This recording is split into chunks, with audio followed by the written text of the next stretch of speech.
Welcome back to Where Wine Takes You.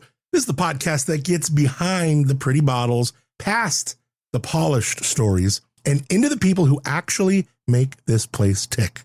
And this place, in case you're new here, is Paso Wine Country, the best wine region anywhere. I said what I said. I'm your host, Adam Montiel. Wine trends. Wine trends are funny. Half the time, by the time somebody tells you something is a trend, the people actually drinking the wine have already moved on. So today, instead of asking what's hot necessarily, I wanted to get closer to the more interesting question, who actually decides what's next? I've got two guys who see that answer from very different sides of the table. Alex Wolfe, he's the general manager of Petites Canailles, right here from downtown Paso, an immensely popular restaurant, and he is right there with the guest, watching what people order, what they recognize, what they're curious about, and what they need a little convincing to try. Across from Alex, Andrew Nelson's back on the show, president and co-founder of WarRoom Cellars. He's making bets on that consumer from the other direction, buying and revitalizing legacy wine brands, including Bonny Doon, and now very recently, Pacific Rim. So we'll get into value, large formats, orange wine, Riesling, old names finding new life, sweet wines, and whether a wine trend starts with the person making it, the person selling it, or the person sitting there saying, I don't know, just pour me something good. And these two come from very different angles. It's fascinating, and it's exactly why this works. Also today, no Paso Wine Wire. Instead, we're doing something a little more fun. Our friend Anthony Yount picks up the phone right in the middle of harvest from the crush bag, mind you, and gives us the working winemaker version of STRAUSS, the official workwear partner of Paso Wine Country. Not the catalog version, the I've been in these boots for 13 hours, my feet are wet, and I'm standing on concrete, and I still have to pick up my kids version. Later in our Travel Paso Spotlight, we're going to go downtown to Studios on the Park with Jordan Hockett, also Christy Wilkins, talking art, community, and what happens when you put a creative hub right in the middle of the town square. Good wine, great people, and yeah, a few strong opinions. I am really excited about today's show. Today, like I said, no Paso Wine Wire. Instead, I wanted to do something that feels a little bit more like actual wine country. Our friend Anthony Yount, Royal Nonsuch Farm, Canero, many more. One of our favorite winemakers absolutely anywhere. He is deep in harvest, which means he is busy. He is tired. He is probably a little wet, and exactly the guy I want to be talking about workwear. STRAUSS is the official workwear partner of Paso Wine Country, and Anthony's been putting their gear through the kind of test you cannot fake in a product photo. We're talking long days, water, heat, barrels, forklifts, ladders, banged up, right? How do the STRAUSS boots, how do they stack up against Blundstones? And because it's Anthony, we also get a little harvest check-in while things are literally moving around him. This is what workwear sounds like when it's actually working. You ready? Let's connect. Anthony Yount. These are the sounds of a working man in the background, my man. Yeah. It's harvest, you know. It is harvest, dude. What have you started picking? What are you noticing? Everyone's talking about, articles are saying it's early. Was it for you? Give me the lowdown before we get into stuff. Yeah, so obviously we had a really hot March, and that got things started early. By end of April, I'd say we were about 6 weeks ahead of schedule. Now, cold spring, wet spring, we've ended up about 2 weeks ahead of schedule, is looking at an average here, whatever that means. And ironically, we'll still have some reds that are on the normal side. Some of our cooler sites like York Mountain and Cambria look to be running kind of normal. So okay, it's going to be a long harvest. What is happening in the background right now? What is the sounds of harvest? What am I listening to? So we're hydrating barrels to barrel down some Chenin Blanc, and we're unloading some Chardonnay that we just picked up down from Rosemary's Vineyard at Tally that we're going to throw in the press here momentarily. Is this for your wine, or is this hired gun wine? This is all for Canero. Cool. Oh, I didn't know you got some Tally, Rosemary's Vineyard. That's awesome. Yeah, Eric lets me sneak a couple of tons. Oh, that's awesome. I love it. Well, man, yeah, your Chenin Blanc that's awesome. Good for you, dude. I can't wait to have a bottle of one of your whites in front of me again. Absolute faves. Yeah, thank you. Well, I want to talk for a couple minutes about STRAUSS. They're the official workwear of Paso wine country. And I know that you've been outfitted with a little bit. And I wanted to get like a real honest conversation because there are some names that have been synonymous with wine country, cellar wear for a long time. You've been wearing, I just want to start with the boots. You've been wearing STRAUSS boots for about a year now. Everyone has to talk about, the Blundstones this, Blundstones that. How do they compare? What would you say now that you've been wearing STRAUSS for a year? I live in boots.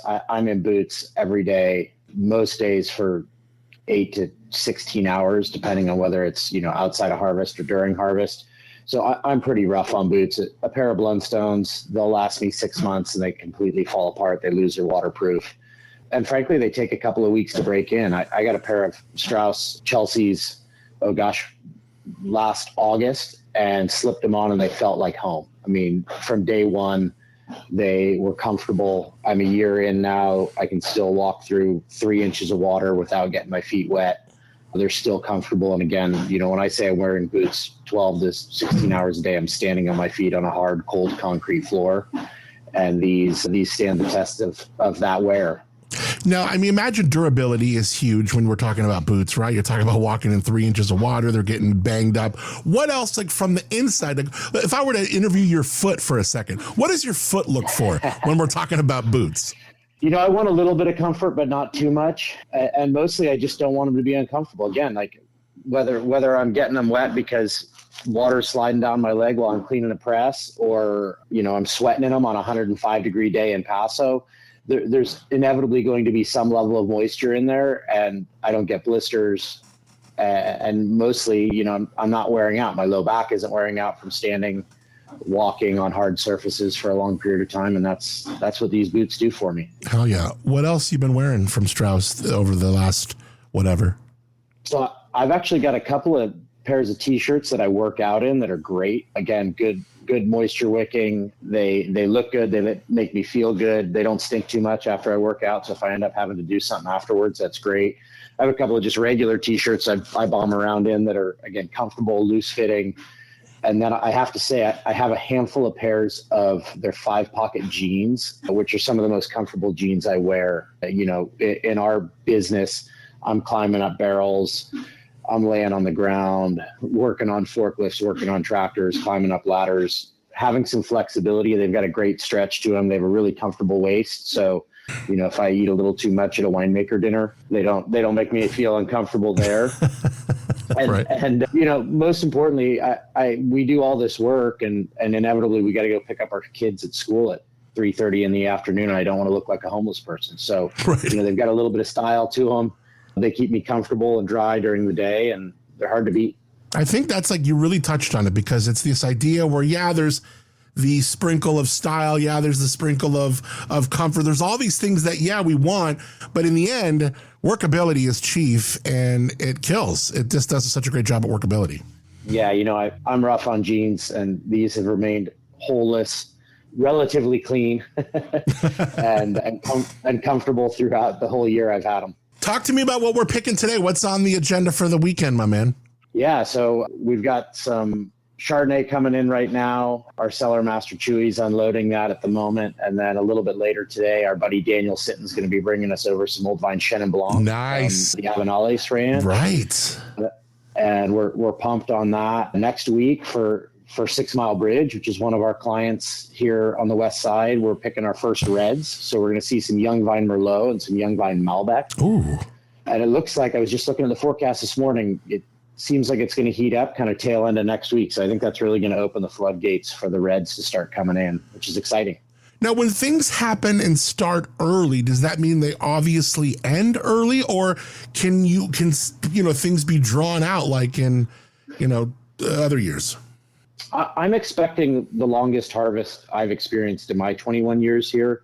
Obviously, we already have the earliest by about 2 weeks. Yeah. But, we have fruit at Petites Vineyard in Cambria that hasn't even started veraison yet. So, those cooler temperatures, that's probably 75 days out, which puts us late October, early November. So to pick from the 4th of August, the 1st of November, in theory, that's a 13-week harvest. Check my math on that. Yeah, like Mike Steiner says, on the edge of ripeness, on the edge of greatness. We have the one and only Anthony Yount, talking to him during harvest. How did I even get this lucky? Thanks for sharing your experience with STRAUSS, and more than anything, thanks for picking up my call on an early morning and chatting with me, dude. I really appreciate you always, my man, always. Thank you. Hopefully we can share a glass soon. I would love that. Thanks, Anthony. Happy harvest, buddy.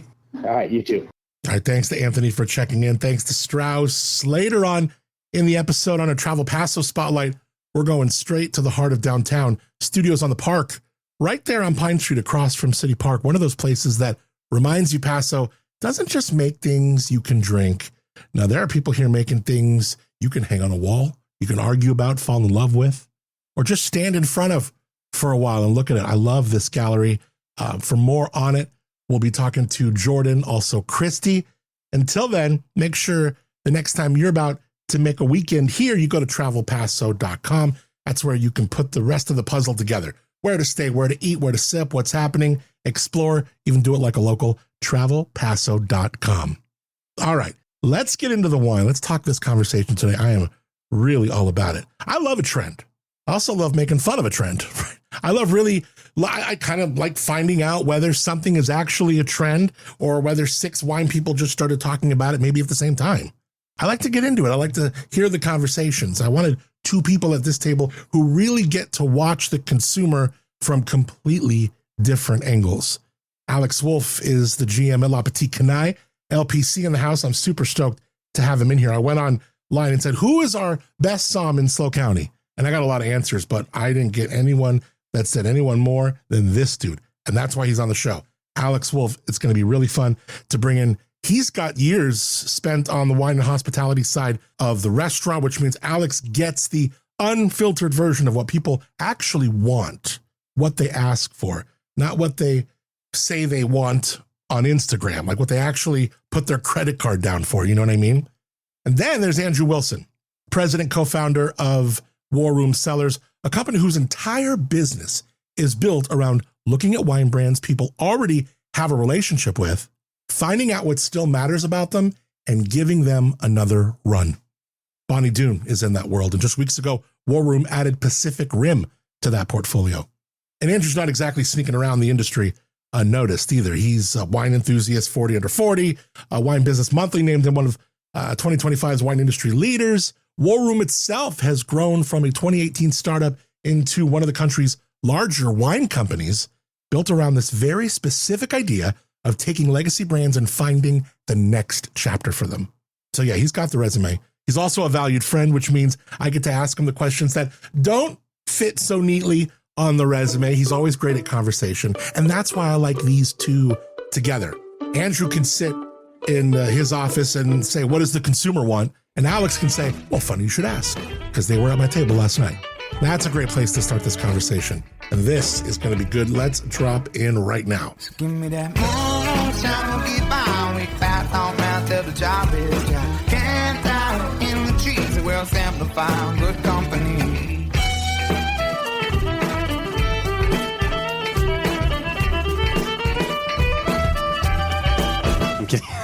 I mean, we have done this 1 trillion times by now, Andrew. I know, but I always just get a little, I want to provide value for the listeners. Yes. I really focus on providing value for the listeners. You really do.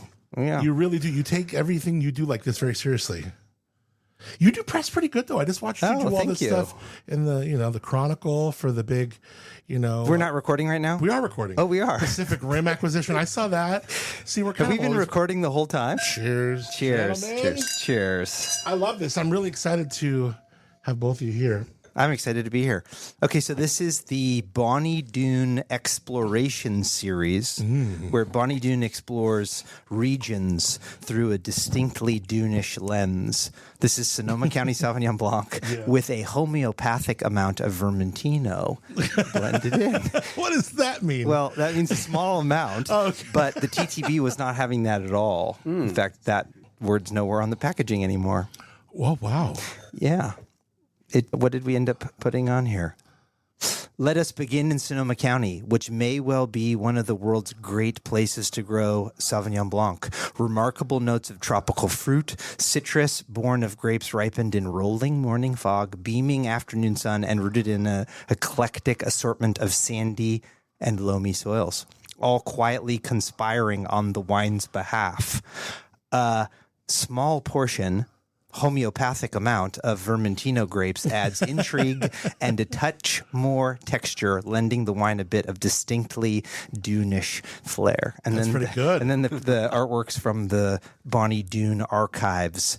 For those who are friends of the Duniverse, they'll remember the artwork. And for those just joining us, this is real classic Bonny Doon artwork. And I think we got to get straight into, Alex, what Andrew does, because WarRoom Cellars, which you are the president and co-founder, you take distressed brands and you will breathe new life into them.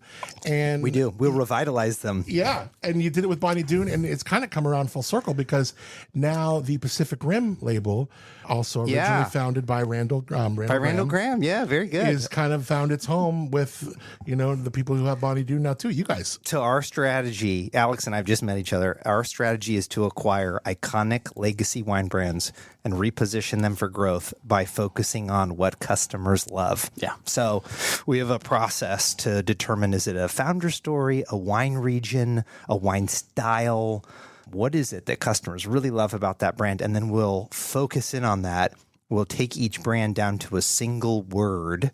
The word for Bonny Doon is exploration.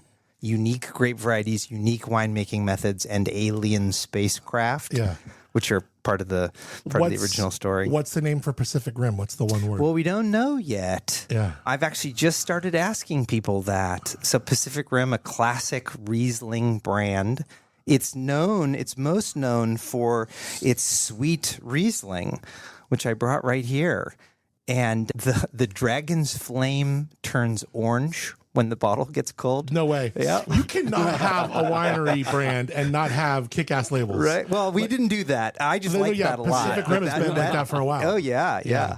So we don't know. We'll start with a survey and we'll do customer interviews. We'll interview the distributors, the accounts, the consumers. What is it that you love about the brand? Wow, that's pretty cool. And then we'll really try to listen to that. So you're really trying to put your finger on the pulse of why people like X, Y, or Z. Exactly. And then reflect that back to them. That was something we would do in radio a lot. Oh. You would find why radio listeners, what do radio listeners expect or feel or garner from this station identity? Yeah. What emotion do they feel? And then literally reflect that back right to them. Fascinating. Okay, so with Bonny Doon, when we acquired Bonny Doon, there was 192 SKUs.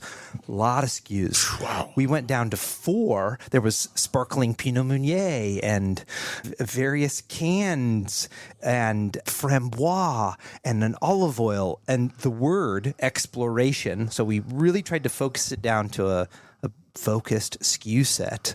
And so today, a hyper-focused brand. But I brought you guys both a present from the War Room. You ready for this? And for the listeners, so the they War don't know Room, by what the I'm way, this giving is them. even though we were just talking about Sonoma County Sauvignon Blanc, and we're going to talk about Washington Riesling, and we're going to talk wine trends on the whole. The War Room Cellars, all this beautiful mind majesty comes from a log cabin in Santa Margarita. Yeah. I call it our world headquarters. Yeah. It's the first log cabin on the right.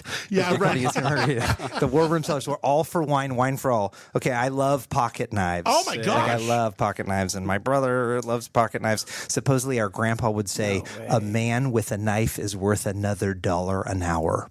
Okay, I love that. That's pretty This is a cool. War Room pocket knife. I have one for both of you guys. Oh my gosh. It's a flipper tab. Hell so you yeah. flip it, and then it's a button lock. You see that? Yeah. You flip it and a button lock. Give it a shot. Oh, yeah, give that a shot. Oh, God. And it has a deep carry clip on it, and it says WarRoom Cellars, all for wine, wine for all. Wow. Yeah, there you go. And if you hold the button down, the blade will fall. What's the button? The button right there. Oh, wow. Yeah, that's cool. there you go. That's Careful. a nice knife, There you go. Andrew. Yeah, you're that's- very welcome for both of you guys. Making me very Oh, my dangerous. And gosh. don't go put it in a drawer. Like, put it into your pocket. No, I'm gonna. Cut some things. Use some things. Yeah. Straight out my Leatherman. Oh, okay. dude, you yeah. can carry a he's Leatherman. serious. He knows what he's doing. He knows here. what's up. We got a whole holster there. Look Dude, at I'm you. Oh, ready. that's cool. What else? Oh, my May God. I? Can I check out the Let me Leatherman? see. Oh, cool. Is that Okay. the he's got this a is wine awesome. key. This What is that? Is that like the Laguay? It's Yeah. a knockoff. Oh, it's an.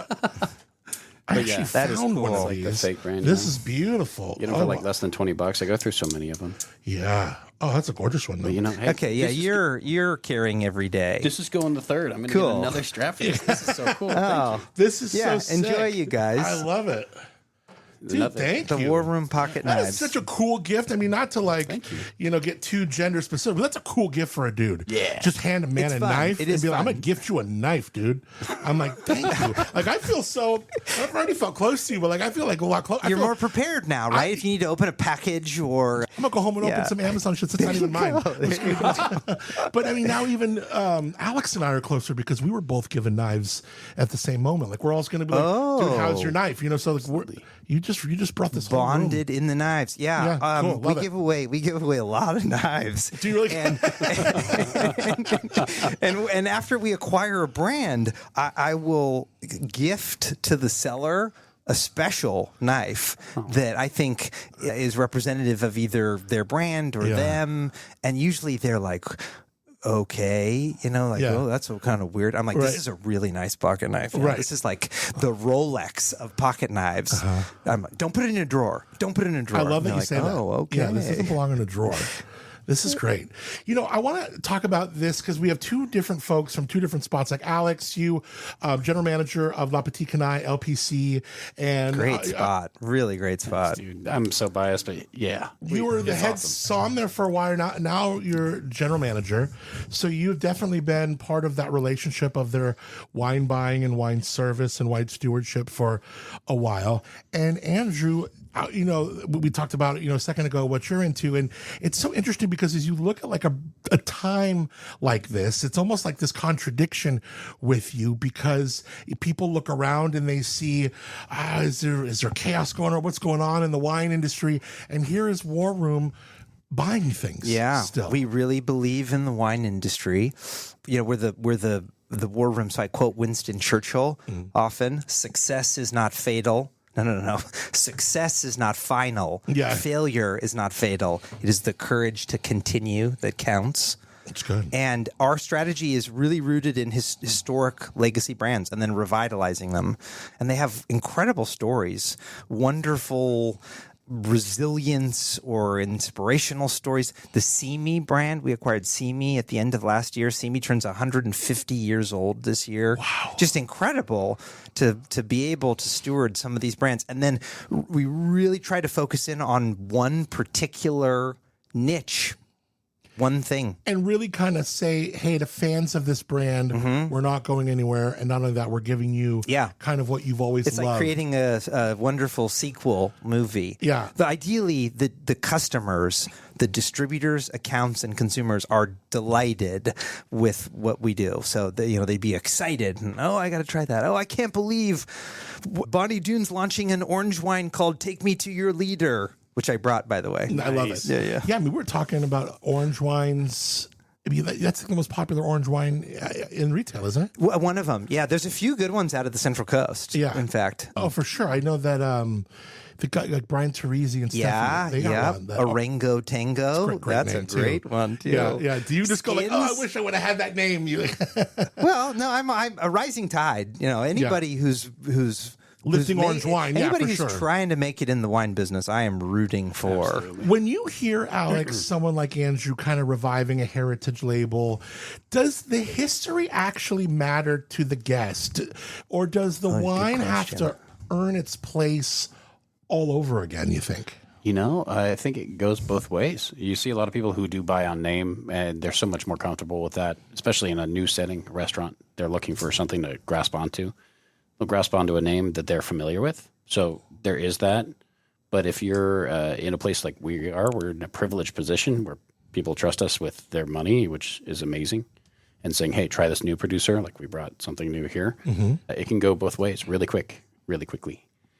Who actually creates a trend, Andrew? Like Alex can watch behavior emerge and your side of the business kind of can put the fuel behind it. Do wine trends come from us, consumers? Does the industry manufacture a trend and then work like hell trying to convince us that we all wanted it? Or do we just kind of notice it? Oh, what a good question. I tried to come prepared with some, but I did not think. So where does the trend come from? Where do you think they come from? Maybe they come from more than one spot.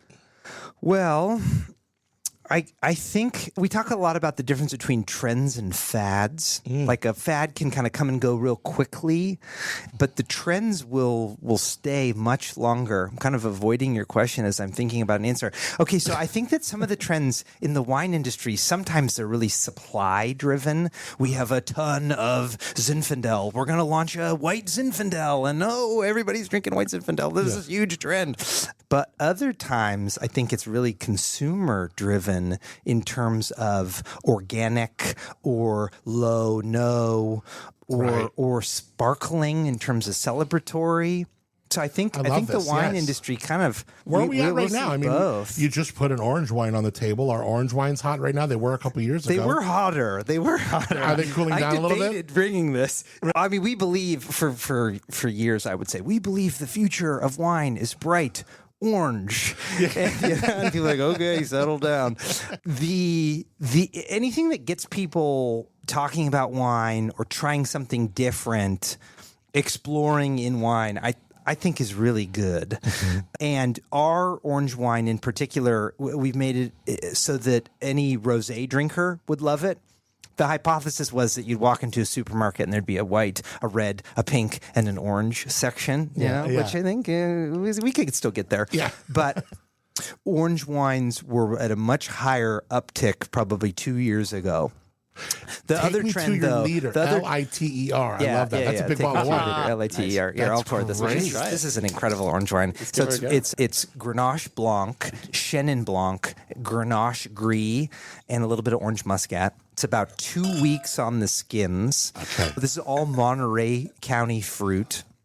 Arroyo Seco and surrounding. But the reason I brought this actually wasn't for the orange. It was for the large format. We are seeing a trend in large formats, and I had some data written down that I don't have in front of me. But does this include like box wine or bag? Yeah, large format would absolutely include box. I brought another liter, and this is a really fascinating trend. 25% more wine. It's 25. It's actually so it's then a 750. Yeah, exactly. Yeah, you get another 250. Yeah. I think we put 33 on one of the boxes. Well, because it's 250 divided by 750. Oh, got it. Right. Oh, there you go. Right. Yeah, that makes sense. We want to be compliant. Yeah. But I think that the trend here is really around value. Yeah. I mean, feel free to disagree with this, you guys. The consumer is looking for value, and we're all looking for more value. And with some of the large formats, particularly in the kind of higher quality, I think large formats have traditionally been viewed as kind of lower quality, but we're starting to see some really high quality large formats coming out that deliver awesome value. So I think really cool, for your listeners, I would encourage large formats. You hear large formats, you're thinking, oh, I'm getting like a magnum of my favorite, DTC wine or something, but we're talking about a liter bottle, and creating a lot more. And then like this bag in a box kind of stuff, you end up with 3 bottles of wine in there or something like that. It's a lot more value. What do you think, Alex? I know that it's kind of this is more of a retail piece.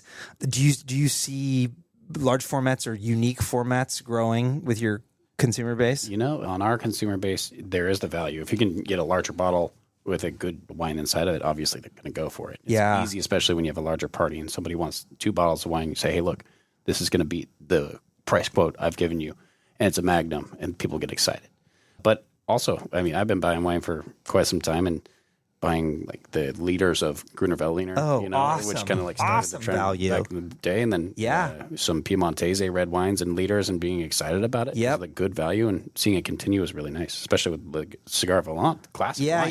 Yeah. For the 40th anniversary. Oh, that's good. Amazing. Oh, cool.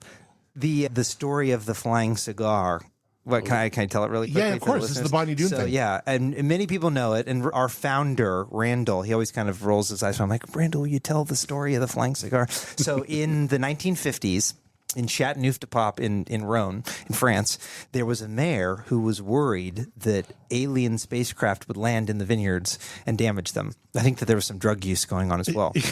And he passed multiple laws, ordinances prohibiting the landing of le cigare volant, which is what the French call flying UFOs, the flying cigars. And they've been very successful, right? There's been no landings since the 50s. Randall will tell you in the 50s, there were like many, many sightings of these flying cigars. And now they're abiding by the laws. Exactly. That say they Well, can't they're, land there. come on, they're not reckless. Right. And so Randall, our founder, found these laws in the 80s and created an homage, a whole label and brand around the flying cigar. And it's a Rhone blend, Grenache, Cinsault, and weapons grade Syrah. There you go. That's that kind of cool climate Syrah. Yeah. Yeah. I would have thought the weapons grade Syrah would have been warm Syrah. It's cold Syrah. Well, no, yeah, I could see that. But weapons grade Syrah, as defined by Randall, is it has that umami characteristic, that real savory kind of soy sauce, Peppery. coat roti, peppery. Yeah, exactly. That's pretty cool. That's some weapons grade Syrah. So what does this liter of red wine go for in the stores? $14.99. It's really good value. It's incredible. Yeah, maybe a little bit more than that, but that's the target price. Is white wine having a moment right now? I mean, for so long, particularly in California wine culture, seriousness seemed to come in a red bottle, right? Alex Cab, Pinot, of course. Paso, for sure, Syrah, Cellar at Collected. Do you feel like the center of gravity shifting toward white wine a little bit? I mean, I hope so. I love white wine in general, on the whole. I That's agree. what I gear towards. But yes, you see it being so food friendly, especially to everything but a steak, which, Cab kind of locks itself into. I think people are a little more open. I even had a Hungarian dry ferment, suggested for a tomato, tuna crudo, and an Iberico pork dish. Oh, cool. With all of it. It's nice to see people being open-minded towards white wines as their mainstay for the night. And you're seeing, even with like this, we had this white wine invitational in Paso a couple weeks ago, and really serious producers who, make at least 3 white wines or different SKUs being represented there. And you're seeing Paso, especially, being so good at making so many different kinds of whites. And it's only, 15% of the planted grapes in Paso are white? Right. Something to that degree. And people are making incredible wines like the Via Greek Roussan. Yeah. The Maha Claret Blanche is tip-top. Pulley's, Stanley from Top is Roussan. I feel like they're world-class. Yeah. It's really fun to see the high-quality white wines come out, but there's also great white wines that are like mainstay every day. The Giornata Vermentino, as I like to say, it's love the adult lemonade. Oh, so good. Yeah. Yeah. So Vermentino.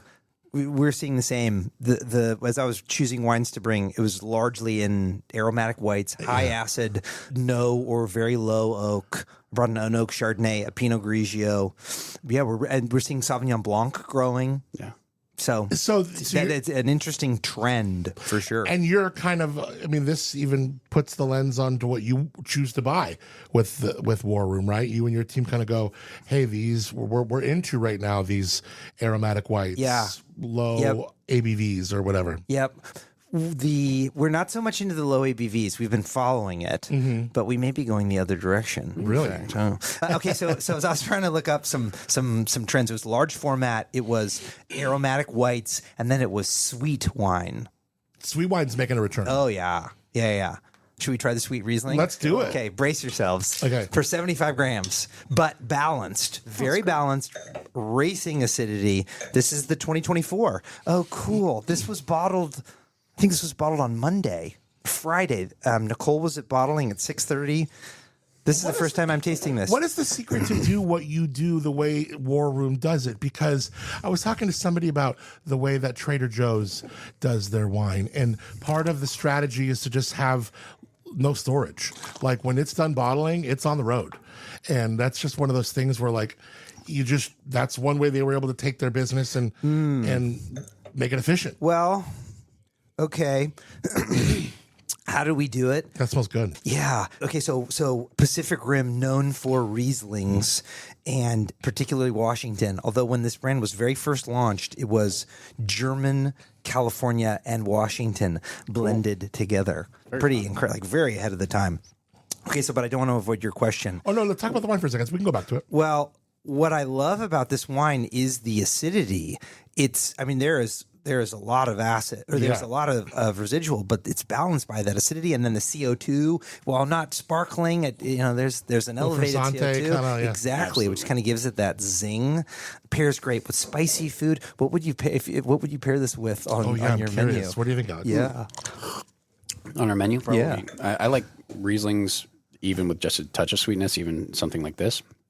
Tomatoes and Riesling love each other with some herbal elements. We've got like a basil sorbet, tomato salad. That sounds good. I think this would love that. And this really is kind of putting WarRoom's money where its mouth is, because you're betting on aromatic, you're betting on white, you're betting on Riesling. Yeah. I mean, that's kind of was the tone of the San Francisco Chronicle article. it was. I would say like- it's more of a bet on sweet than Is it? specifically. Well, we don't know. And I know people are always like, well, how do you not know? We're going to study the brand. And if it really is beloved for Riesling, we'll focus there. Originally, there was a Chenin, there was a Gewürztraminer, there were some really cool aromatic whites. The German part, I think, is fascinating.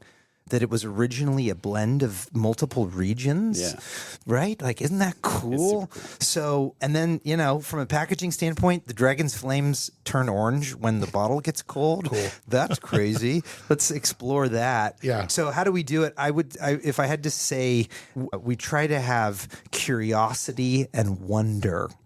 Okay. Like true curiosity and wonder in terms of what about the brand do people love?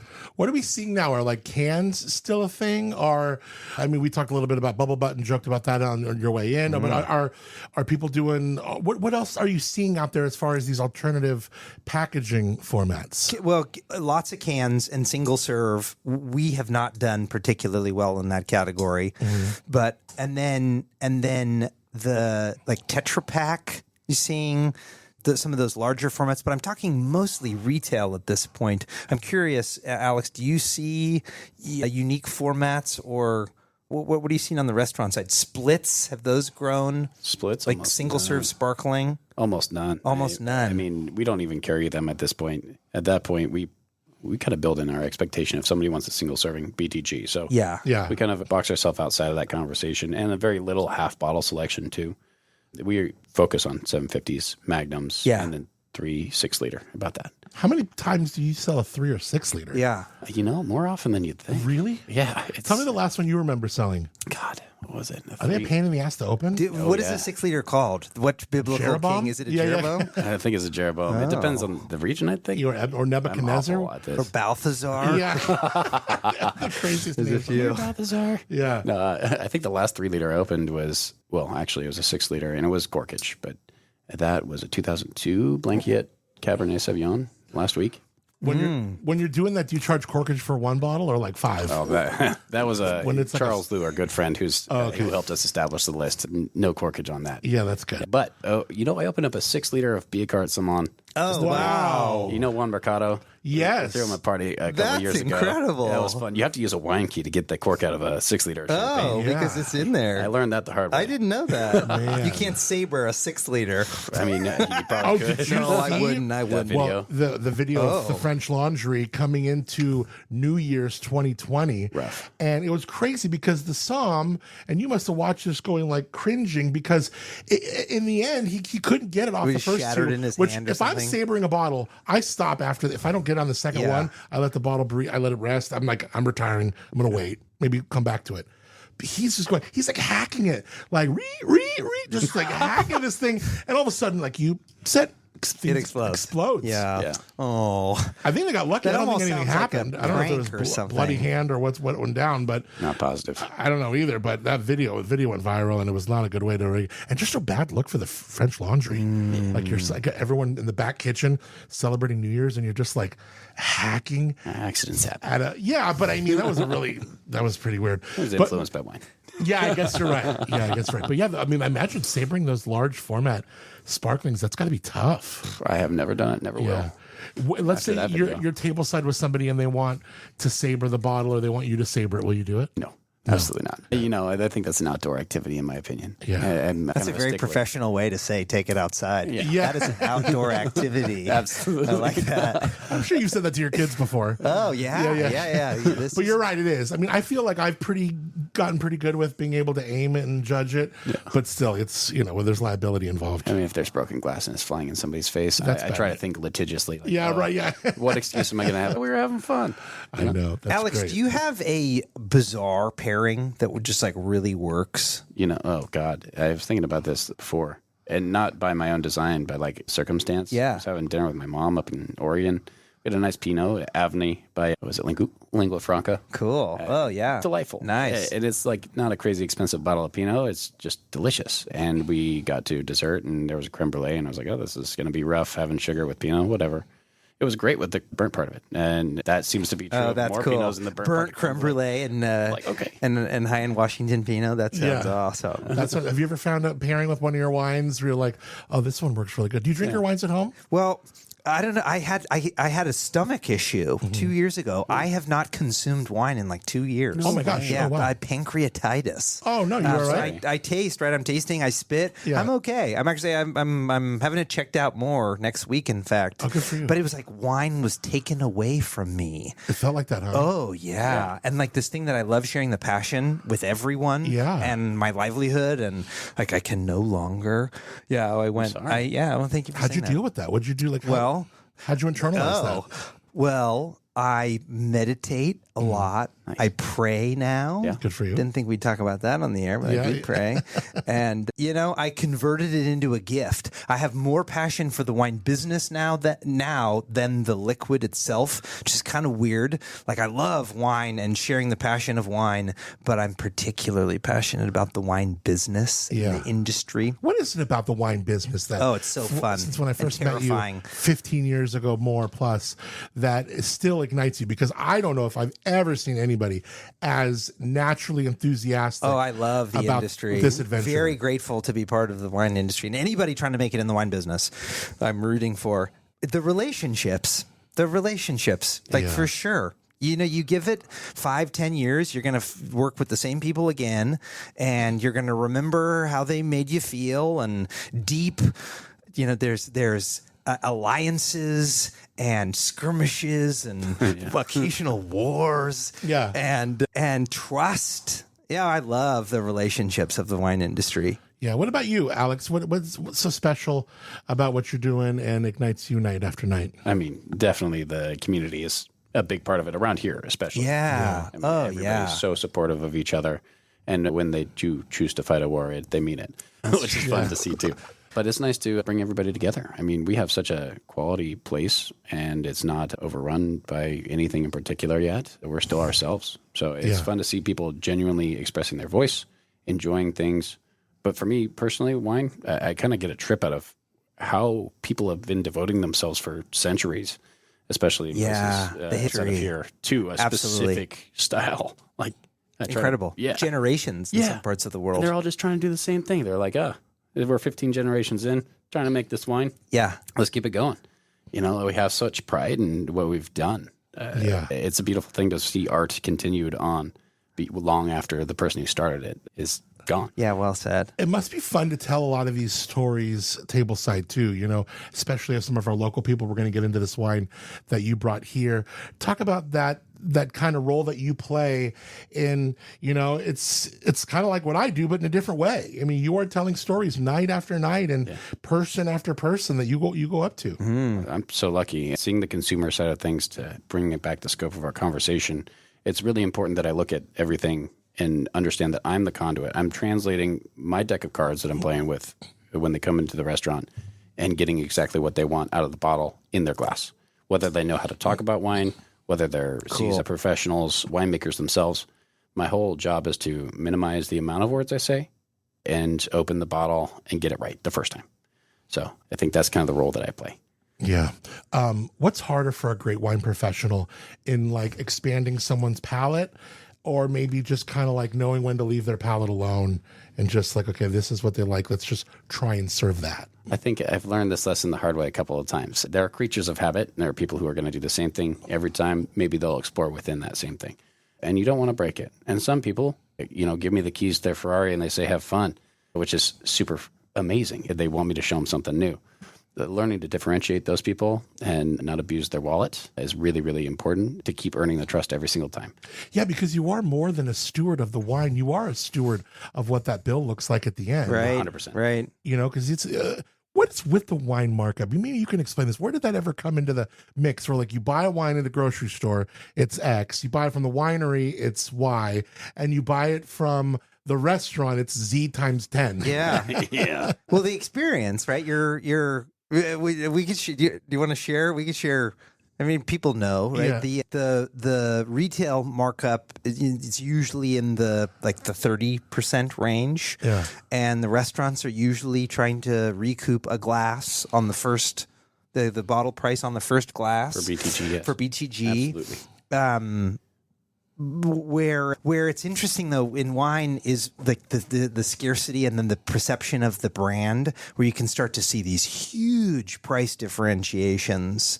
And I after 13 years I got into the Sine Qua Non Wine Club. No way, And I'm congrats. like a grateful, I'm like, wait, I missed my allocation. Yeah. But it's these crazy prices, Yeah. It's expensive. But there's a perceived brand value, and I'll share it with the team, or I'll give it as a gift, or we'll open it for the holiday party. And now there's this like deep emotional experience that happens around the brand. so And I interesting. love the brand equity. You know what's funny? I was talking to pretty popular winemaker, and even brands like that are seeing the climate of Change. Yeah. You know? Oh yeah. I believe that. Like brands as hot and as cult level Yeah. as SQN, and it's interesting. We will get through this. But remember, we went through Prohibition. True, Right? but I guess nobody remembers. Somebody was here a but- few episodes ago. I mean, it was Paul Hoover or someone who was like, it's just not the same way that it was in 08, 09. Yeah, There's something that's that fair. There's habits being formed here. And how are we going to, we have to be bold enough, which I know these are the pants you that you gotta put be on every day. brave. Oh, you got to be man. brave, I baby. try to. And we are trying very to hard. change the way a new generation is drinking, because they're not drinking wine the way their parents did. At least Gen Z Okay, isn't. so I'll tell a kind of a quick story about the Simi brand. SIMI, capital SIMI. So letters. this is a brand we acquired at the end of last year. It's an old legacy It's brand. turns 150 years old this year. So it was founded by two immigrants from Montepulciano, Pietro and Giuseppe Simi. They came to California to find gold in the 1840s, like 1849. And they started making wine in 1876 in San Francisco under the Montepulciano winery name. But then they felt that sounded too Italian, so they changed it to their last name, Simi, right? Yeah. Okay, and then they moved it up to Sonoma, Healdsburg, and then they both died, like within a week or two of each other, of influenza, like a plague. And most often, that would kind of be the end of the wine brand. But one of their daughters, who was a teenager, like debatably 18 years old, took over. Isabel. Yeah, the records are conflicting. I don't think she was 18. It's a little wishy-washy. But so she takes over, and it's early 1900s, and then a few years later, Prohibition starts. So now, not only did her dad and her uncle die, the ones running the business, and she's this young girl, but now alcohol is illegal to sell. So, but she's very resilient, and so she, finds ways to sell to the church, but more Sacramento wine, but even more so, she finds a loophole where she can make 200 gallons for every employee that she has. And the winery's right on a train station, right on train tracks. If you go and visit the Simi winery, there's the train tracks going right through it. And so anybody getting off of the train, she would have signed the ledger, and she'd claim him as an employee, and she'd pay him a wage. So as Prohibition goes on for 14 years, somebody could fact check me, but a long time, she's amassing all this wine. And then at the end of Prohibition, she has 500,000 cases of wine that she releases. And so there's just this like resilience that the industry, I think, embodied by Isabel Simi, but our industry is resilient. Absolutely. And we will find ways to adapt and evolve, and we'll change with the consumer, and we'll change with the distribution landscape, and wine brings people together. It does, and it does in a way that no other alcoholic beverage can do. Yeah. But when you have like big organizations like the WHO and others putting a lot of money saying things that are kind of not even all true about how dangerous and how No they were talking about pancreatitis, actually. Were they really? So sorry. Got him. Oh my God. Now, there's something almost kind of sacred about taking over a brand, Andrew, somebody else built. Oh, yeah. You're not starting with a blank sheet. We take it very serious. And you're like stepping into somebody's story. How do you know which parts of a legacy brand are its soul? Yeah. And how do you know what might just be old? Wait, Adam, you got the questions, man. Okay, so we try to honor the founder's legacy. How can we honor the founder's legacy? And often the founder's no longer alive. But sometimes, Randall, like I'll call and text Randall, tell me about this artwork. What do you think about this? Cool. Yeah. So really approaching it from how do we honor the founder's vision or legacy? Usually that's a good place to start. And then listening to the customers. When I was at Diageo, the Rosenblum brand was acquired, a brand that I love. Kent Rosenblum was just very impactful to teaching me how to sell wine and distribution strategy. Oh, that's cool. Rest in peace. Yeah, great guy. He was a fun guy. I interviewed him a couple times. Did you really? He was great. No way. I had some great interviews with him. And him and his daughter, and I went to lunch with him one time, and he sold my wine to the restaurant, and I didn't have a distributor. I didn't have any pricing or anything. And he sold it in. It was like, oh, wow. But one of the first things that happened post-acquisition was the launch of a Rose in Bloom rosé. And I don't know if you guys remember, but Rose in Bloom was like 16% alcohol Zinfandel, possibly with some Petites Canailles, like put hair on your chest. Right. The slogan was no wimpy wines. And so to launch a pink wine or rosé wine like offended the customer base, and did not honor the founder's legacy, in my opinion. But very valuable learning. Of course. Like, okay, well, let's really focus on honoring the vision and delighting the customers. So, it's so interesting. Yeah, there you go. Let me ask you, Alex, a great wine list is it's kind of like a snapshot of what really matters to the restaurant, right? And I'm curious if you were to look at your wine list like 5 years ago to like your wine list now, what do you think tells you what changed in wine culture from then to then? Oh, other than my expensive taste. All right. No, I think listening to the guest and the consumer also through the lens of the restaurant is really, really important. Thank you so much. And understanding what works well with our cuisine is kind of the scope and the filter that we have to look through to answer this question honestly, because people come for the food.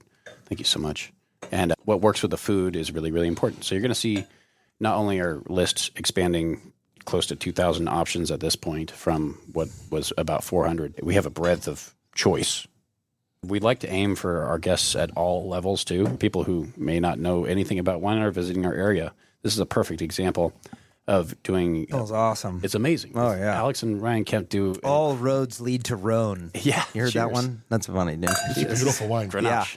I had the opportunity to interview Alex Kemp. He's a winemaker for Terranian, which is his brand of Grenache. Really, really incredible stuff. He's also the winemaker for Brecken by day, which just shows you he's just making great wines all around. But this Terranian stuff is really exciting. It's amazing. It's nice to see their own on the table in general. But this Grenache is so food friendly. So I think that's a big area of growth. My wine director, Dayton Saunders, who's amazing, he likes to say that I'm pretty relegated to selling like 3 bottles of Grenache. I've got Fontaloupe, La Puy Roland. Oh, love and Charlotte. And Charlotte's love incredible. Her Grenache is my favorite in the entire world. Yeah. The La Puy Roland, the Terranian, and then Unique from the Roc d'Ange. But they're all what the guests want, It's under $100 on our list, the Terranian. And it likes all of our cuisine from fish to steak. And it's a catch-all for everybody, and they get to see something on the very precipice. This is the first vintage he ever made, the 23. A rising star in our area. This checks every box that I want. It's new, exciting, high quality, good with our food. It complements both without stealing the show in any one direction.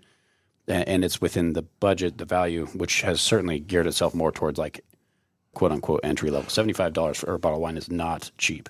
In our restaurant, that's kind of where it begins, So I have to keep that in perspective too. This is a splurge for a lot of people. How important is it for you to have bottles like this? I mean, obviously a beautiful high-end bottle of wine, but still for a list that has some very high-end bottles of wine, it is on the more like budget baller side. Like it comes a little bit more approachable. And it's like, thank God that's on that list. But how do you kind of go, how I'm going to break this list down, and how many of those do I need? How many of these do I need? I like to have an option, and Dayton is doing a great job of this, and then some. And some areas that I'm not going to bring up too. He does a wonderful job with our wine list. But I like to have something that's like in predictable areas, like something a rich white that people are going to like, below 100 local and international, and then above that up to $120, $150, $180, 200, kind of different echelons of what people typically ask for.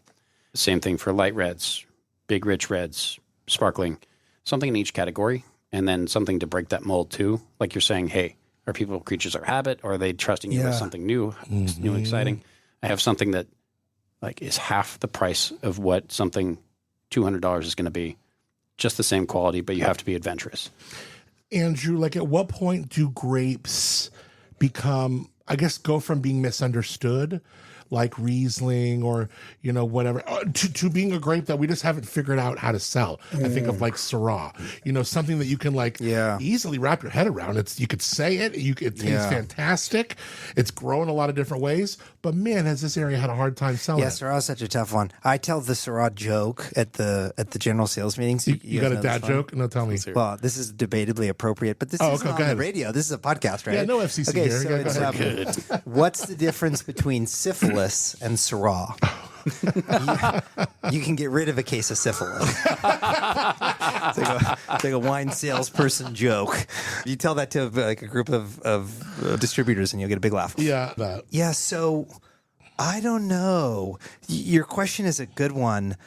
The flavor profile, you'd think would be really successful. Like it's got good fruit, it's got good structure, it's round, it's smooth, it ranges from bright to fruity and can be savory. So I don't know why Syrah doesn't work, but we have not figured out how to sell that other than in a blend. When I was in college, I wrote a paper about how Barbera was going to be the next big thing, and that was wrong, you know. But it's like it's easy to say, and it's like great profile and everything. Delicious. Barbera, right? Awesome. Yeah, I sure. love Barbera, and it sounds like your mom's friend, but no, that didn't take off either. I think that there's a lot of the moment, like what's happening in that time that makes something take off.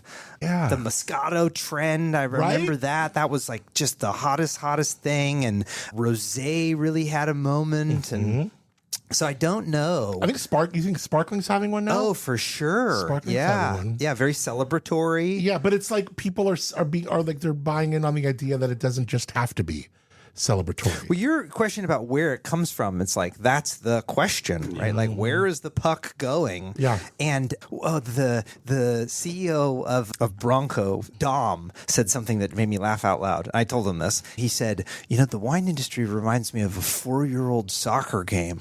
It's like everybody's just running to the same ball, like clustering around. And I'm like, oh, I do that. Like we do that for sure. He came from outside the industry, and it was interesting to hear a perspective of that. It was like, oh, there's the slightest trend. We're all going to do that. Right. And I do, you know, we try not to, but we do. So it's very interesting because you don't want to miss it. One of the you things can be on the tip of something being something small, but then a bigger guy is like we talk about. You know, you've talked about big wine in your interviews before. Yeah. But like they could see it and they could easily do it quicker and scale it and just jump right on it. I guess what I would say to the listeners to create some value, if you're listening, I would not recommend chasing the trends. No. To me, focus on some very specific niche. Focus on something very specific that you do that nobody else does. And our thing is acquiring legacy wine brands and repositioning them for growth. Like kind of a weird thing, but we love it. And that's our niche, and we really focus on that. And so whenever we've really chased a trend like the wine seltzer or some kind of like fast traffic, everyone running to that, we have not found success with it. Low no, we haven't entered the low or no. We looked at it. We struggled to make something delicious. If we can make like a really delicious product that aligns, Would you rather with a the low brand, or a no? A no alcohol? well, or we a had low? we were considering keep it on the Dune low. Oh, You know, that's like good. for Bonny Doon, the pun culture is Yeah. so important. Of right? course, yeah. But it didn't go. You know? So I don't know. It's interesting the topic of trends because we talk about them a lot. Sure. And everybody's you don't want to miss out. But I think where we have found success has just been doing the same thing over and over, diligently for 8 or 9 years, and then that's really when. I don't know. Does that resonate? Yeah, Adam? totally. Because if you're just kind of running to one thing and then the other, Right. You don't create dependability in your market, yeah. You have to find something. If you're at tableside somebody, Alex, and they say, "Oh, I don't like Riesling," do you look at that as a preference or like an opportunity? At this point, typically, I look at it as let's look elsewhere. I have so many toys to play with. Let me find one that you like. I'm not here to convince everybody of how amazing Riesling is. I collect it, I love it, but I like to lean into saying, okay, let's find something you like. You're looking for light or rich, and then it kind of gives me two different categories. Let's talk about wine service for a second because I'm always fascinated by it, and I'll follow different people on socials who are like in the big market like restaurants and stuff, and they do like I don't know, just looking where service is and when you have your trays and how you grab the glasses. So I don't know how deep in like you get into it, but I mean the Petites Canailles is a nice restaurant, and it's like I imagine there's some decorum and certain pieces of etiquette that you tell your staff and that Dayton does. What are when I order wine, how does that relationship go? And then let's talk about when it comes to the table. I think a classic wine service is what we do. So from start to finish, formal presentation, every bit of information, vintages lineup, very important. How you place a glass, how you do the confirmation, everything from start to finish, formal. Unless you know your guest really well, they've been here 50 million times. Yeah. Like, hey, check this bottle out. Let's go. We can play with our crowd. But as far as it goes, we'd like to aim on the same of formality and make sure that everybody feels taken care of. And it's a special moment for them. Do everything like a show pony, Yeah. So you come out, you present the bottle. Yeah. Do you have like a little cloth or a little handkerchief around it, or how do you do that? I have a little serviette in the pocket. What do you do with a screw cap? Lovely question. It's a good question. I don't present the screw cap, but I'll present the wine and then I'll go away from the table, check the wine for the quality, even if it's a screw cap. Yeah. Because they can fall flat. Sure. It depends. And then come back, serve the wine, and then put the screw cap back on in the bucket. Or if it's a red wine, on top on the table. Yeah. No problem. I mean, there's got to be some way, like, I don't know if you have another screw cap or just I hand me this do. one. Yeah. Here. You could do like a. Yes, I've seen that. I've seen where they grab the You grab bottom in thing your- and they do some kind of thing where they roll it out. I don't know. I don't have a Well, I trick saw on this it. before. I'll show you. I don't think I'll be able to go, do it. go. But Come they on. would loosen this thing. Okay. Right? They Yep. loosen it a little Oh. bit. And then they would go like, with the watch it won't work, but you roll it up and then like it just comes off right in your hand. cool. I Yeah. don't know if you can kind of make Stelvin's look cool tableside, but nonetheless, so that's what you do. I love that you asked that question, Andrew. What about when someone has a corked bottle? Oh, yeah. What do you do there? Oh, man. So this is a very, also learned this the hard way. It's kind of like a lose-lose, right? You're like, it's not corked. No. You can't. You can't say that. No. So it's a difficult situation. You have to put yourself in the perspective of like, hey, this is this person's wine. Let's imagine this is their home. They're having dinner at their home. Am I going to tell them that their wine is corked? Even if it is, it's not right. It's Oh, not my that's a place. great. Okay, that's how you approach it. Yeah. I'm at their home. Yeah. This is their wine. They're telling me that it's corked. Yeah, this is an extension of their Wow, wine you collection. flipped that one. Yeah. That's I know. cool. And, like- You're not at my restaurant. I'm at your home. It's kinda and like how I'm it gonna feels. serve. Yeah, that's really Yeah. cool. They chose this special bottle of very wine to bring cool. out, and it's like an extension of their That's personal a great life. heart posture. And so when you open it and you know it's corked, and you're like, okay, snap, like this sucks. I don't want to tell this person this, but I will if they ask. So you go up and you do your formal presentation. Part of why it's formal every time. Will you make sure this is okay? Will you please confirm that this is appropriate to serve for your party? And then most people will say, oh, no, that's not right. And some people will say, perfect. Let them do their thing. Some people bring it up later. But I never want to insult them by saying your wine sucks, basically, is how it can be received. I said that one time to a guest, and they were like, no, it's not. Like, pour my wine. And okay, no problem. Yeah. Maybe they enjoy it. That's perfectly sure. fine. That's not my place Yeah. to tell them. Yeah. Now, what if it's not a wine that they brought, but it's a wine that from you they bought? So also part of my quality check is that I'll go and check the wine, make sure it's good, and if I'm doing my job right, they'll never experience that. Yeah. Or sometimes I'm not perfect. So Sure. maybe I'll present a wine that's flawed, and they'll tell me this is corked. No problem. I'm not going to question them. I'll go back and I'll double check. You're going to go back there and talk shit. Yeah, hell yeah. I'll go back and I'll double check. And enjoy the wine with the crew. Yeah, most of the time, it's right. People are going to be, they don't want to sit through a corked bottle of wine, nor should they, especially at the price. I feel like if we go somewhere, anytime we bring a bottle of wine, I always ask what do we say? Do we say server? What's like, is it what do we say? Server, okay, fine. Waitress, whatever. I don't know if there's like a PC way to put that now, but no idea. we ask the person like, hey, make sure you bring a glass for yourself. Yeah, so we'd love for you to that taste move. it. And then normally you do that, like they're going to waive corking, but it's also like a server, whether they're into wine or not, like this is a chance for them to taste a couple ounces of something completely different. Yep. And often if you're bringing a bottle, it's probably nice, and they go, oh my God, no way, and especially if it's like a international bottle, they get a chance to taste something that maybe they weren't going to. It's kind of cool. That's true. It's always nice to share. Some places will allow it, some places won't. Some people aren't interested. Well, I can't understand a restaurant that won't. We've had like the gal will go, no, I'm not allowed to. And it's not because she's not 21. Like it's because they're not allowed to. It's like, how could you not, you're selling wine to people and they won't let you even taste. It just seems like culturally part of it. But, look, I mean, I guess they got their rules. They got to do what they got to do. Sometimes we people are at ruin it for Applebee's. everybody No, else. kidding. Right. Yeah. This is a McDonald's. I know. Yeah. Right. Yeah. It's crazy. Sometimes people ruin it for everybody else, so you have to have a hard set rule for everybody. What's like your go-to wine? Like if you could open up any bottle, Erica comes back home and says, I got a bottle of this, honey, and you're drinking it. What is it? What would that be? Alban Viognier. Oh, yeah. Yeah, the Alban Viognier.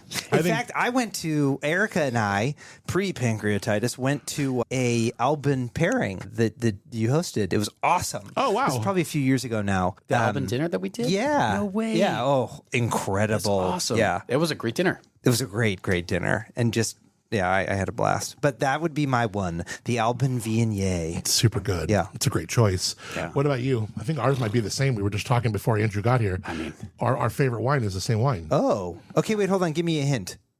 Well, it's another Rhone varietal and white. Claret Blanche. Ooh, do love No, Claret. it's good though. It's a CDP. Oh. But a single varietal one. Yeah. Yeah. Okay, tell me. Go ahead. Well, let's do it together. Chad to pop via Vaughn. Via Von Boca style. Oh, wow. via Von Bocastel. Yeah, you Roussan. guys are. It's their old vine Roussan. Oh, That old vine What, is Roussan. that weird that you guys both have that as your? You guys were both there together? Or No, we were something? both That's just talking bizarre. about this. Yeah. That is weird. Yeah, I know. Well, because I don't even know if you. Yeah, I don't know if you heard something. I did hear it, and Did I was you like, hear me "There's no talk? way," because I've been collecting that wine for years Yeah. at this point. I love that wine. I Yeah, was on okay. the Isn't that I mean, cool? you guys are bonded. Hell Yeah, with that and the knife yeah. and the switchblade. I love that you've been playing with the knife too. I Yeah, know it's like little- my fidget toy. Yeah, it's that's great. such a great. hard ass fidget toy. I love it, dude. It's a beautiful knife. There you go. It is. Thank you. Listeners want a knife. Have them email me. I'll send them a knife. Really? Andrew at WarRoomCellars.com. If you've made it this far into the podcast, good on ya. You deserve a knife. I love this podcast, by the way. Do you really? I do. I just recently listened to the one with you and Janelle Ducey. Oh. Awesome. I listened to a few. Yeah, I love cool. it. If I'm raking the leaves or like doing something out in the yard, I'll put a podcast on, and Yeah. it's your positivity that I love. Oh, that really means I a lot love from it. you. I love it. Like my friend, in my ear as I'm raking the leaves. And I kind of come in and out. I don't have to listen to every single word, I might be stomping the leaves or something. And I met a they're guy. great. We did a cruise through the Rhone, and I met a couple from LA. Chris, great guy, and he was like, it's so weird meeting you and hearing your voice at this speed because I listened to you at 1.75. I mean, And you're just like, "Rrrr." yeah. So I mean, the 1.75 that's quick. Yeah, So yeah. he's just like buzzing through these things. Oh, and that's cool. It sounds like Alvin and the Chipmunks to him. I'm trying to think of some little rapid fires.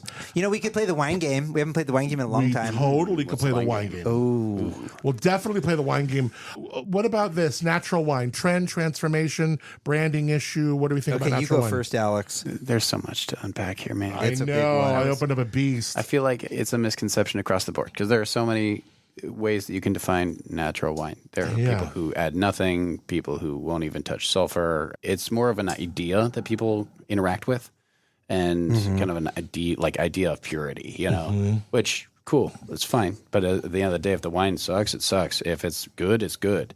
There are people that practice natural winemaking that it's incredible, and some that make a faulted wine and they try and pass it off, and it sucks. But I think it comes down to identifying the actual wine and not looking at that label, Right. unless that's really what you're connecting with. Like, if that's your trend, cool, follow it. And just make sure your wine's good. Yeah, good point. Love that. Go ahead, Andrew. I totally agree. The anything that gets people drinking wine or talking about wine, I'm into. Yeah. So okay, if the natural wine movement is bringing younger people in or getting them to taste new flavors, I'm for it. Where I think I become concerned is if it's like a microbial experiment. Oh, and, sure.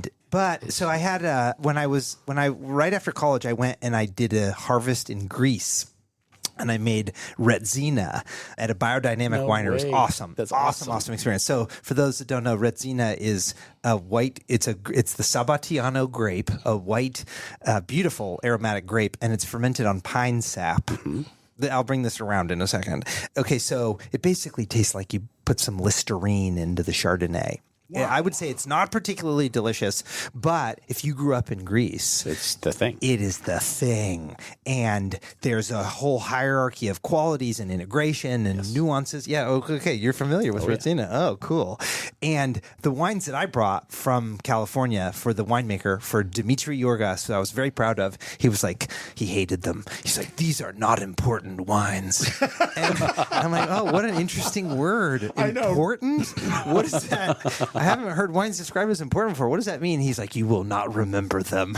And I'm like, oh, wow. Well, if that's the only thing making them important. But it was this eye-opening experience to me where quality was so subjective, like so in the eye of the beholder. Yeah. And one day he was gone and I pressure washed like a bunch of mold and I thought I was going to get fired. He'd been cultivating this mold and You cleaned it up. oh yeah. You know, I'm like best practices. Like we're going to pressure wash and cleanliness and where's the iodine? And oh no, not there. Wow. So I kind of came back thinking, wow, like quality is really up to whoever, because these wines that I brought, I was like very proud of and he hated them. And the wines that we're making there are like, I don't know if I really want to enjoy those. Yeah.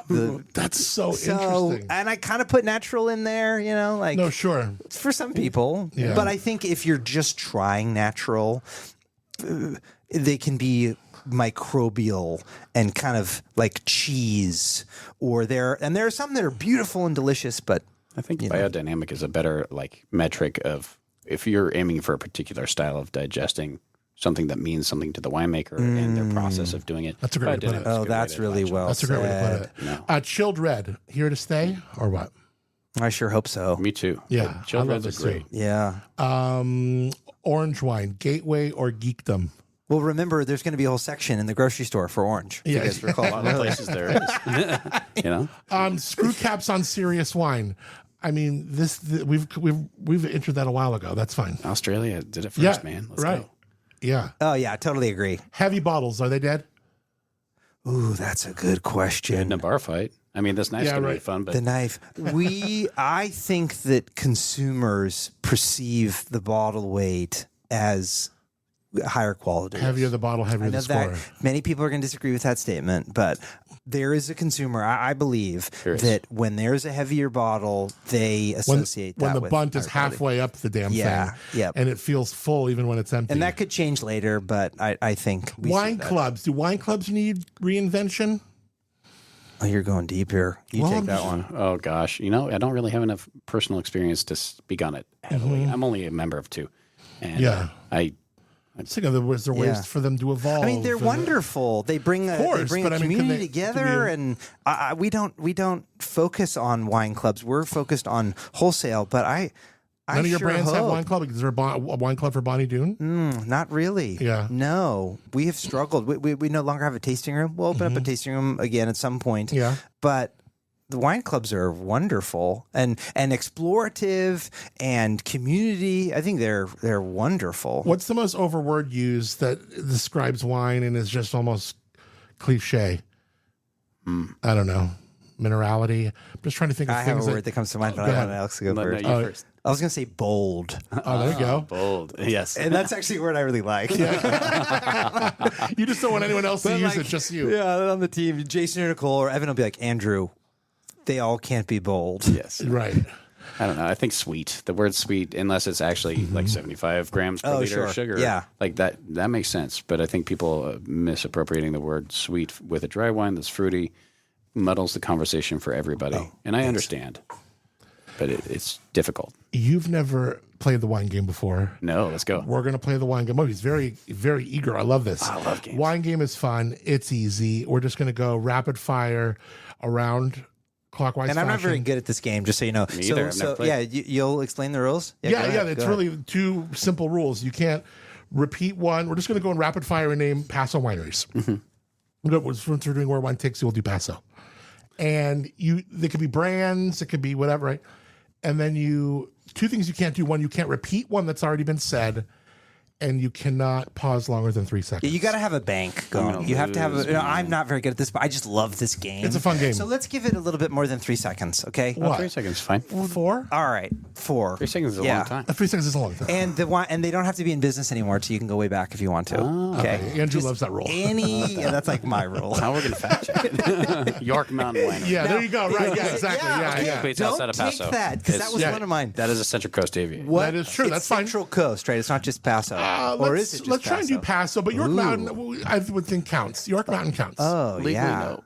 What? Legally, no. It's outside. Well, it was made when Paso was made. They offered Yeah. the guy to get into Paso. He just wanted to do it separate. But technically, you're right. It is its own. Okay. But Okay, I'm going to go first. but I'll allow it. Go You ahead. ready? Yeah. You ready? Yeah. Okay. York Mountain. Desperado. Denner. Herman Story. Mediterranean. Peachy Canyon. Niner. Via Creek. Opolo. Donati. Top. Maha State. Topless. Oh, gosh. Halter Range. Justin. J-Lore. Adelaida. Dow. Broken Earth. Austin Hope. Alta Calina. Tooth and Nail. Hawks Hill. He brought out Tooth and Nail. Calcareous. If you know this in the back, that was crazy. Like he brought up Tooth and Nail. All right, I can't love go. it. I can't. I'm out. So I'm good. out. I'm No, out. you can. You can. Well, but I couldn't think of another one. I Oh, was it's- going it's down your that turn? road, Whose turn is and it? I'm at. What did you just say? You said Calcareous. I said Eagle Castle. That's fair. Oh, You said Eagle Castle. No, you guys keep going. You keep No, going. you're still in I'm go. still in it right Yeah, now. go. come on. Ducey. Emercy. How about MCV? Oh, yeah, that's a good one. Terry Hogue. Be numb. Iwi. Eos. Close line. Eberly. I was just- Martin Wyrick. Oh, Right? Classic. what do you say? Love and Church. Cali Paso. Oh, man. Iwi. I just said it. Oh, you said I just said Iwi. Wow. Okay, Like a second. yeah. Okay, so now you're truly out. That's a good brand. He's great. We had Phil. Yeah, he was awesome. Okay. Field recordings. All right, go ahead. Field recordings. How about, that was already said. Jacob Toft. Turtle Rock. Justin Saxon. Oh, gosh. I don't know. I'm out. Opolo. I already said it. That's a great game. Yeah, good one. All right, this I was so love much that fun. game. I love that game. love chatting wine trends, learning both ends of this business from, what you're doing at La Petite Canailles. Do we need reservations? Of course we do. They're best, just text me. Yeah. Yeah. Good Just, no, stuff. I'm not giving out your Hit me cell up, number girl. on the show. Yeah. 805-909. Yeah, I'm not finishing that. Send him a DM. Slip into his DMs and you'll get in at LPC. No, I actually do not answer Go- Instagram messages. Go to talk and find out what LPC is doing. They're incredible stuff. Bonny Doon. We'll put all the links to all your Oh, wines. thank you. There's about seven or eight of them you got? Yeah, but more than that. And if any of the listeners do want a War Room pocket knife, email me, Andrew at warroomcellars.com. All right, I love it. You, gentlemen, thank you so much. Thank you for having us. Adam. Cheers. And thank you guys for are what the you're best. doing for the Central Yeah, Coast. thanks. It's really cool. Appreciate you a lot. That means a lot. Cheers, you guys. Give me that moonshine, we'll get by. We fast on round till the job is done. Camped out in the trees, we'll simplify good company.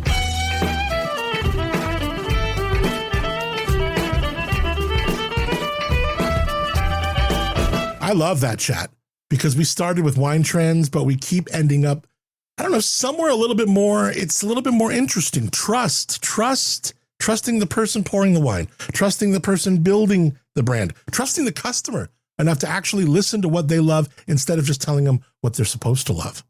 And I loved Alex's point that people will absolutely reach for a name they know, but they'll also let you take them somewhere new if you've earned that, what? Yes, trust.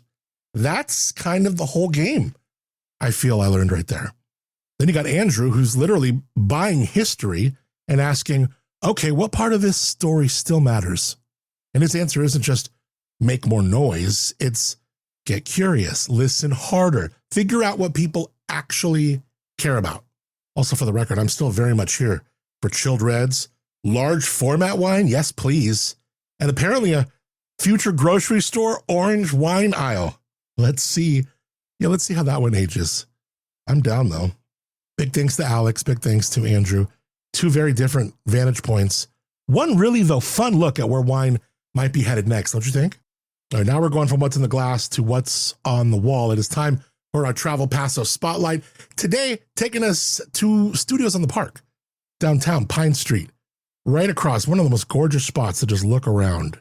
It's artists working, exhibits changing, people coming through, fundraisers, classes, community stuff, all of it happening right there in the middle of town. And we're chatting with Jordan Hockett, manager, curator, also Christy Wilkins, who's the marketing coordinator, about what they're doing, what's coming up, and why having a place like Studios on the Park in the center of Paso matters so much. Jordan, Christy, thank you so much for taking time to be here. Yeah. Studios on the Park in the house. We were just talking before we jumped on the air about that beautiful event that you guys put on every year. For someone who doesn't know, though, Jordan, what Studios on the Park is really about, and we've been blessed enough to have Ann on before. Tell someone what you guys are doing there, right on the park there. Yeah, so Studios on the Park has been a nonprofit since 2009, just right in the middle of downtown. It's a 501c3 nonprofit, and the main focus is our Kids Art Smart program, where we serve around 5,000 elementary school kids in our community every year. And then along with that amazing program, we also have 17 resident artists that are working and displaying their work in our spaces, as well as our rotating exhibitions every 2 months. So there really is a great variety types of art. There's really something for everyone, and then really making it a place for the community to come in. Christy, let me ask you, I know September is going to be here before we know it. What is coming up at Studios on the Park for September and the fall? Well, we have every first Saturday of the month, we have an opening reception for our atrium shows. So we have live music that's free to the public, along with a local winery serving wine. And it's always available every first Saturday. So that's coming up. And we have art classes on Saturday the 12th. We have McRobin Studios children painting classes, and people can sign up through our website. And we also have our Arts Around Us program, where we try to reach out to all different arts, visual, performing, music. And on September 13th, we'll have a tango performance and discussion. So that'll be 2:30 to 3:30 on September 13th. I love it. So you can go to, if somebody wants to find out more on things, Jordan, what's the website, and how do we, look at your calendar, look at all the things, and, maybe even give if someone has the heart to give to this great nonprofit? Where can they do that? Absolutely. So the website is studiosonthepark.org and stuff, and you'll be greeted with lots of stuff. But right at the top of the website, you'll see links for workshops and classes, as well as events, which will be including our exhibitions, as well as a place to donate. Because every dollar does help us, that we really put the money back into the community with the visual and performing arts, as Christy has mentioned. Now let's talk hours. Christy, maybe someone's visiting this weekend and they want to stop by. How and when can people find you? Can they just walk in? How does it work? They can walk on in. We are open Fridays and Saturdays from noon to 9 p.m. So late night here at the studios. And then Sunday through Thursday, all those days are noon to 4. Always open to the public, no charge. Just come on in and enjoy yourselves and gander at all the beautiful artwork and participate in our color bar. People can come on in and paint if they feel the need.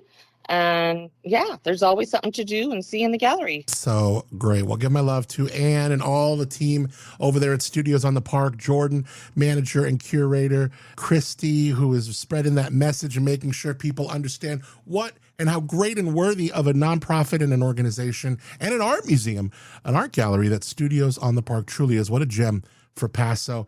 Folks, both of you, thank you so much for taking time and chatting with me. Really appreciate it. Absolutely. Thank you, Adam. Yeah, thank you. Great chat. And that's what's cool about them. You can walk around, browse, the window catches your eye. Then you realize as you're walking through this gallery, there's so much more behind the art. Resident artists, rotating exhibitions, live music, classes, programming. Check out studiosonthepark.org. Once again, big thanks to Jordan, Christy, and the whole Studios on the Park crew. And you could find out more about them. Again, links in the show notes at your fingertips right now. And for everything else you want to build around that next time you're here, your Paso trip, you know where to go. Travelpaso.com.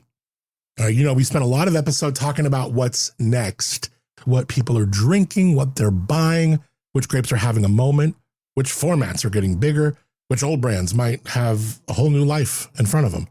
But I think the thing that sticks with me is that the best part of wine has never really been the trend. It's the people paying attention. A sincere thanks again to Alex Wolfe, Andrew Nelson. Hey, how cool that we had Anthony Yount from the Crush Pad today talking STRAUSS. Big thanks to them for supporting Paso Wine Country and to, of course, Travel Paso. Let's do some housekeeping here. Where Wine Takes You, executive produced by Joel Peterson and Paso Wine. Associate producer is Krista Smith. The podcast recorded, edited, produced by yours truly. Original music on the show. It's called Good Company. It's performed by Moonshiner Collective. You can stream them wherever you get your music. Of course, learn more, moonshinercollective.com. More on me, God help you. But if you want to go to Up and Adam, you can check out The Pour and go to adamontiel.com. Those shows available wherever you're listening to this one, available wherever you podcast. And you can go to adamontiel.com. I love getting questions from you, show ideas. You want to get in front of our audience, Paso recommendations, where to eat, all them things. You can click the Connect tab at adamontiel.com. It's all right there, right off the homepage. So check it out. Hit me up. One last thing. Fill a glass up with some white wine, baby. Oh, yeah, it's still warm. Cheers to, you know what? Don't chase the trend. Here's to knowing the difference between what's having a moment and what's actually worth your time. To the Somm who can read the table, the wine guy buying brands while everybody else is wringing their hands, and the beautiful possibility that the next big thing may already be sitting there in a liter bottle we just walked right past. Don't chase it. Taste it. And decide for yourself where wine takes you. Give me that moonshine, we get by, we pass on round to the job is done. Camped out in the trees, it will simplify good company. Give me that moonshine, we get by, we pass on round to the job is done. Camped out in the trees, it will simplify good company. Give me that moonshine, we'll get by, we pass on round to the job is done. Camped out in the trees, it will simplify good company. Give me that moonshine, we'll get by, we pass on round till the job is dry. Camped out in the trees, it will simplify good company.